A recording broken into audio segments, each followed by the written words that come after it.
I believe so. Can you guys hear me? Yeah, we can hear you. We're about to bring you on screen right now. We're very excited right. to talk to the infamous band from Kill Tony, Neil Popp. Everybody, make some noise. I'm going to pull up the Insta. How do you do, fellas? Hey, we're doing excellent. We're just glad to have you on the show. Glad to, take some time away from the bakery to come on our podcast and talk to us a little bit. No problem. Hey, I got to get one thing off the bat. Are you guys smart fellas or fart fellas? We're pretty smart. I mean, us three fags, we're supposed to be kind of funny, I think. You know what I mean? Yeah. Oh, come on now.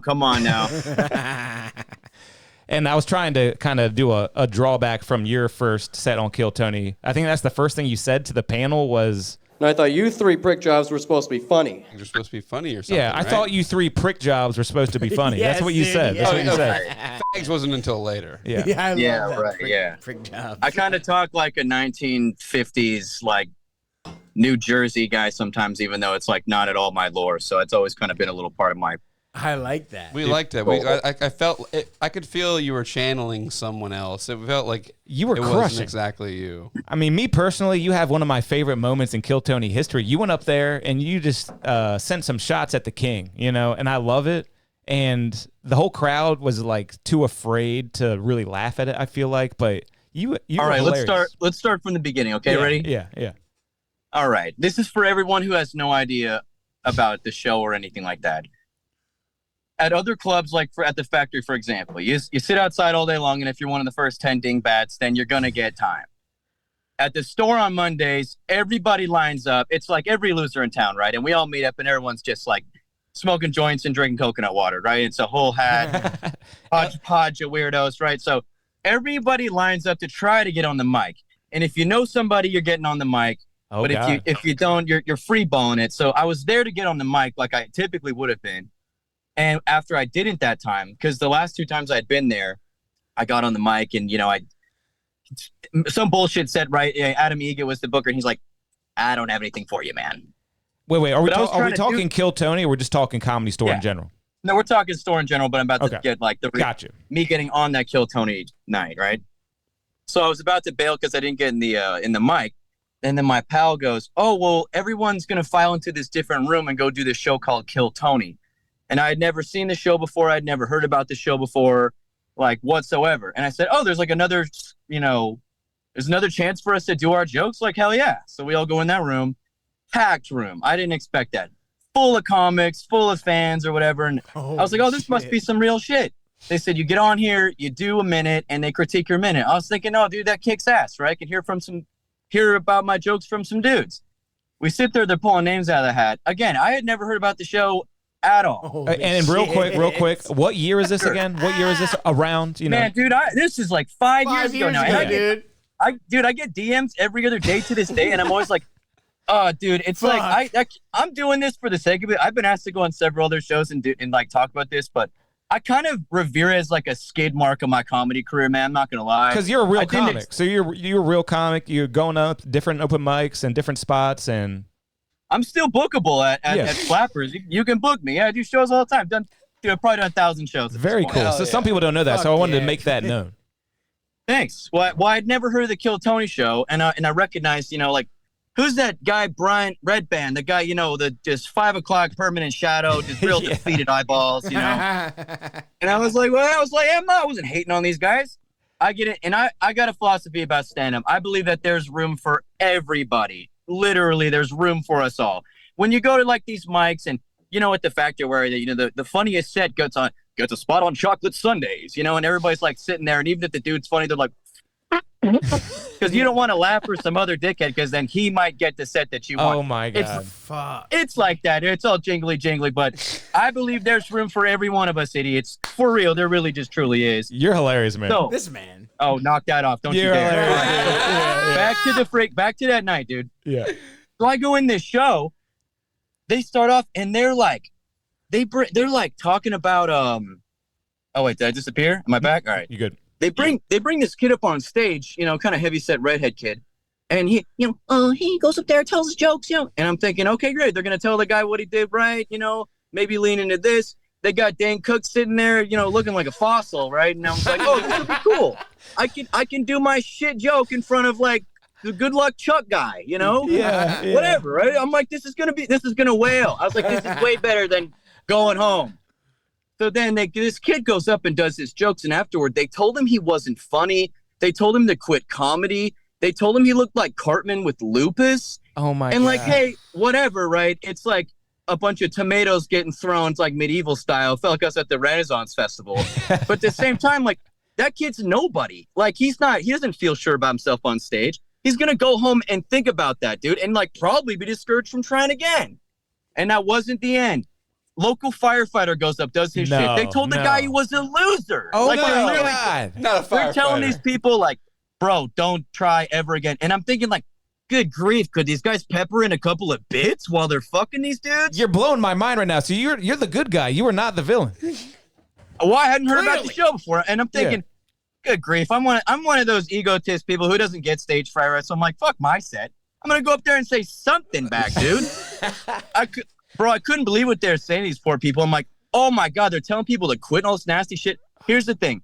If you and I are on the same level, if we're both booked, we're both on the marquee, and we're up there roasting each other, bro, I can tell you anything and it's fine. And if we're both scrubs off the street roasting each other, that's all well and good too. But like, Kill Tony being like, can anyone even name a Tony Hinchcliffe joke? I fucking can't. And they're like, this guy is a goddamn loser. I'm pretty sure he should never try stand-up again. And I'm like, who's this guy think he is? Like, Dude, you're good so grief, right. fucking Jiminy Cricket up here telling everyone to just throw their comedy careers down the shitter. Holy This shit. guy's not even telling jokes. You're He's right. hitting that You're low-hanging right. fruit. That's fair. You're right, bro. Bro, the guy drives a Corvette. The license plate says I roast. I'm literally out back, like, after the show I saw the car, I was like, that guy couldn't roast chestnuts on an open fire, dude. He's a middle act that fucking bomb. This guy's I was perplexed, bro. So I thought, fuck my bit, fuck my corny jokes. I'm gonna go up there and just like at least shit on him or something, bro. Goddamn. And people before the show were filling my head full of like Dane Cook lore that I didn't need to learn. So I was like, okay, fuck my shit.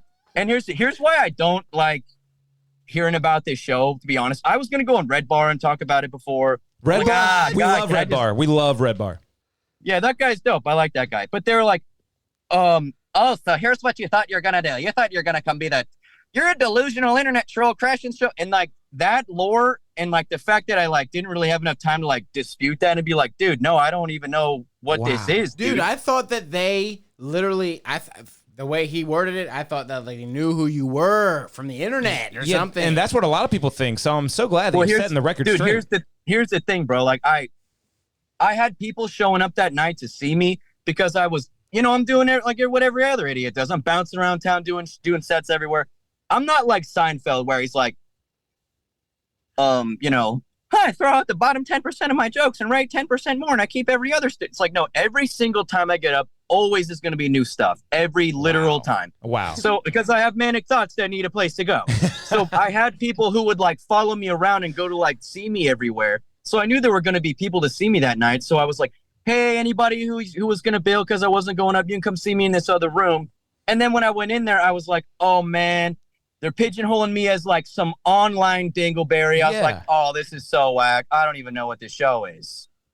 Dude, I mean, you're setting the record straight right now because a lot of people think you're just a comment troll. They don't know you're a legit stand-up comedian. he was never in the comments at all. And then a lot of people think you just go up there sending shots at the throne, like I said. But no, you're like Robin Hood of the open micer community. You're standing up for the little guy because, Dude, the bar's low, bro. yeah. Because you said they had a firefighter and they're making fun of the firefighter, telling him he's a loser and you should quit comedy. And you don't still watch Kill Tony, do you? No, I've never watched an episode. So that's so awesome. you remember the last episode? They had a white trash girl on there, and it was her second time on. And the first time, they basically told her to quit, and she mentioned how much that hurt her, and but still at the same time gave her a drive. Here's the thing too. Here's the thing, bro. I don't want to like that Tony guy. Man, would you want to trade? Would you want to be him, dude? Nah. So I give him grace for that, and it's like the part of the superhero movie where you like find out why the villain is evil, and they just take straight L's like for decades. Yeah. Like, bro, literally imagine being fucking Tony Hinch, literally growing up like being this guy. Yeah. Bro, you'd be evil too, dude. So that's why I sat there thinking like, oh, god damn. Not everybody enabling this dude. And that's what happens. The crowd enables Tony. Oh, The yeah. people enable Tony. And now that he's successful, it's worse than ever, bro. Like, seriously. You should check out an episode now because it probably has gotten worse, all the things that you've dealt with. And things that you did that I thought were so refreshing during that, that set that we're all talking about is, well, first of all, you said, I thought you 3 prick jobs were supposed to be funny. That was amazing. And then you're like, everyone in LA has an attitude. That was fucking hilarious to me.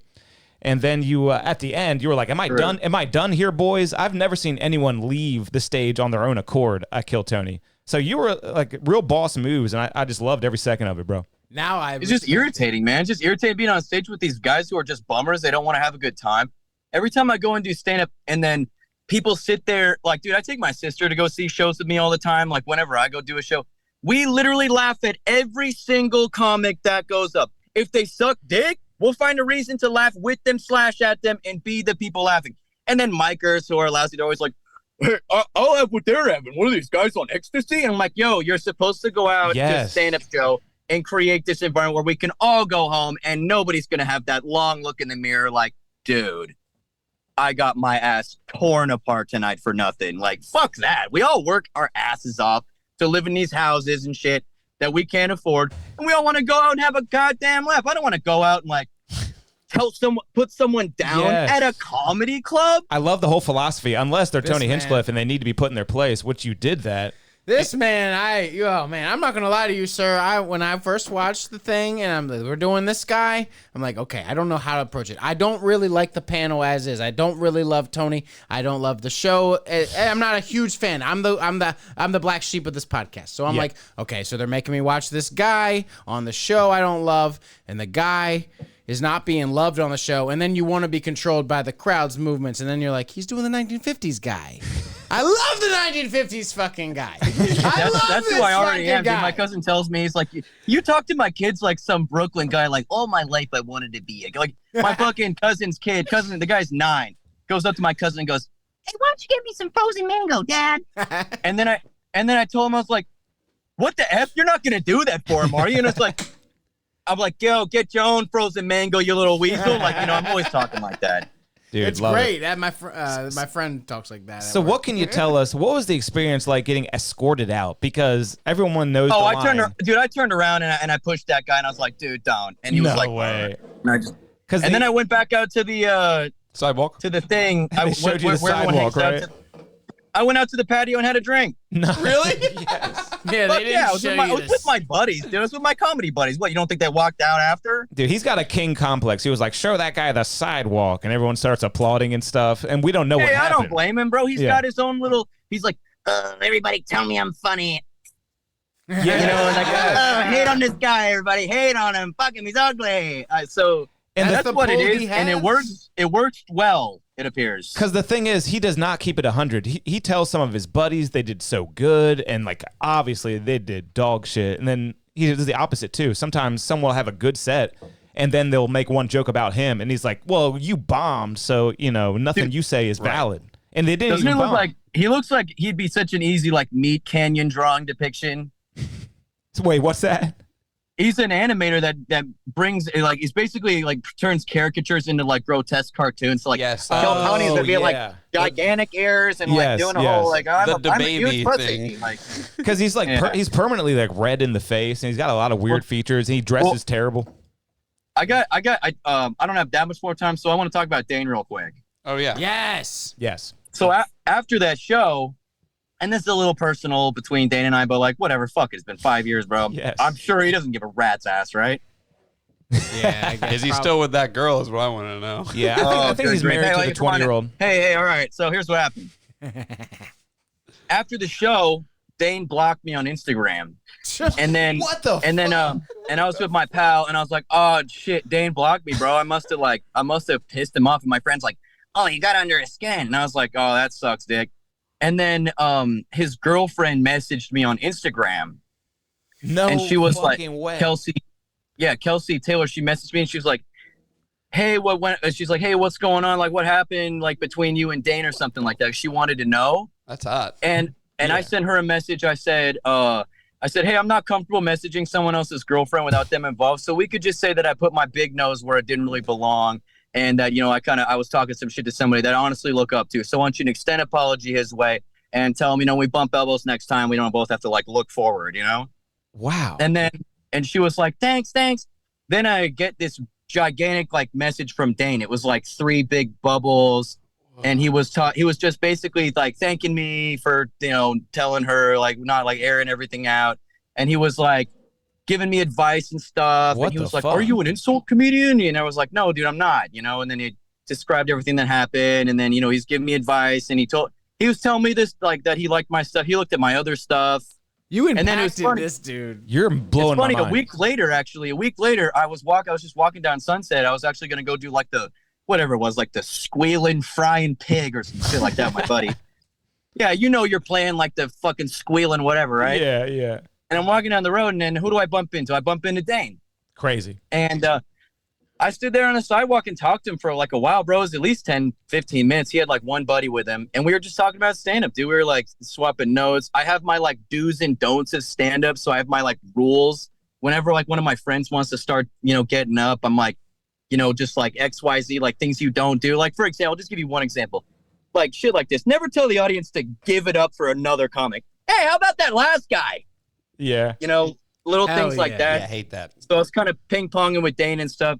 I did it. I sent him a couple sets after that, just like, hey, here's what I did tonight. And he's like, oh, that was great, blah, blah.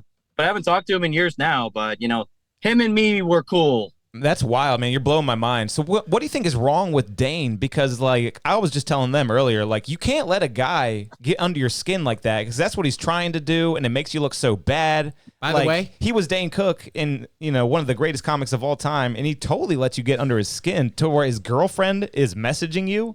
That's crazy. No, man. And that's the thing, too. Like, it was all really kosher, bro. It was not like some type of sus shit. It was really like...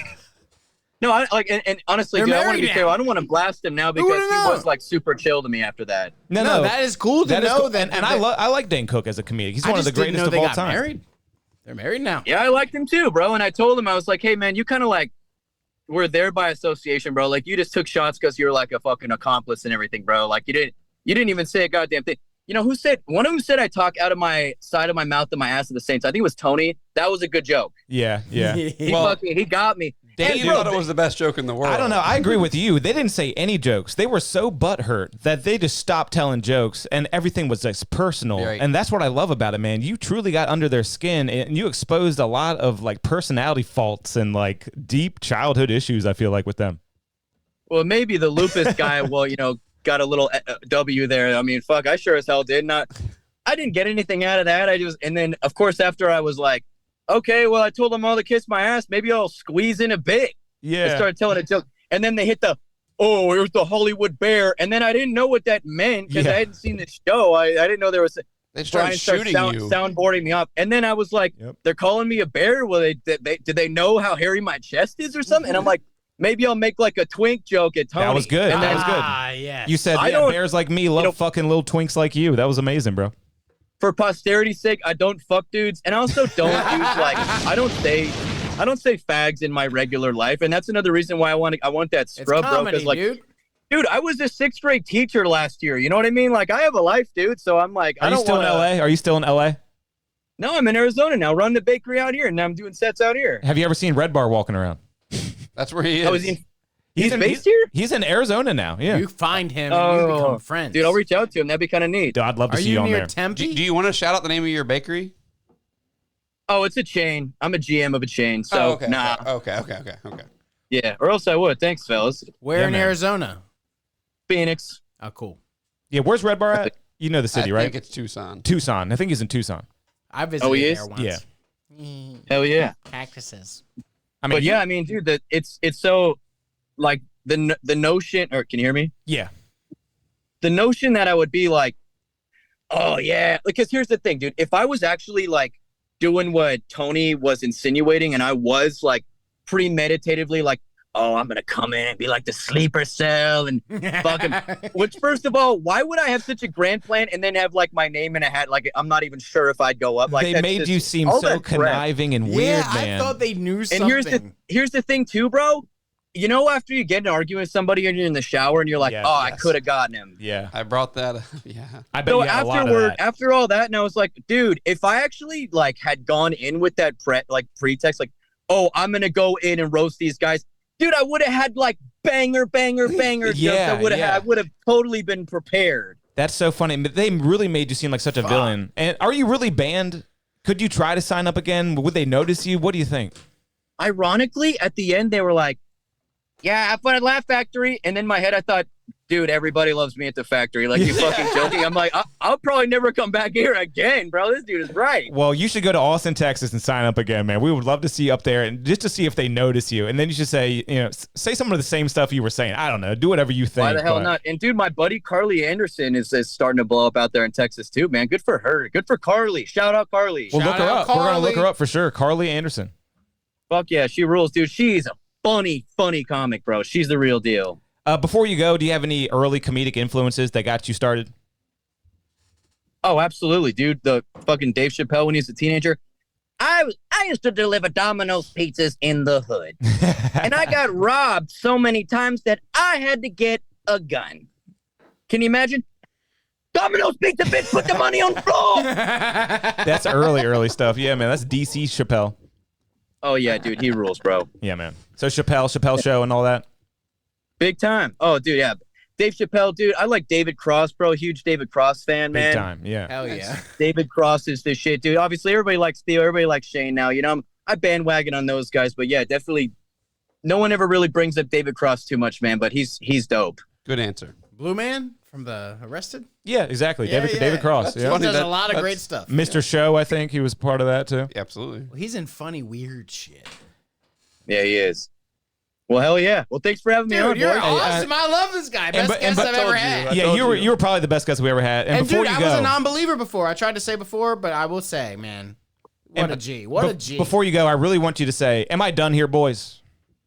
Am I done here, boys? Am I done? Yeah, you're off the hook, Jimmy. You're off the hook. Appreciate you. Somebody show this Alrighty, guy the alright. sidewalk, right? Yeah, we're about to show you the sidewalk. All right, bro. See you. Y'all have a Get good out show, here. all right? Take Got him the to the sidewalk right sidewalk. out here. All right, man. Really Thanks, man. appreciate it. Thank That's you. Neil Popp, everybody. Neil Neil Popp. Popp. Good night, boys. Good night. I'm a believer.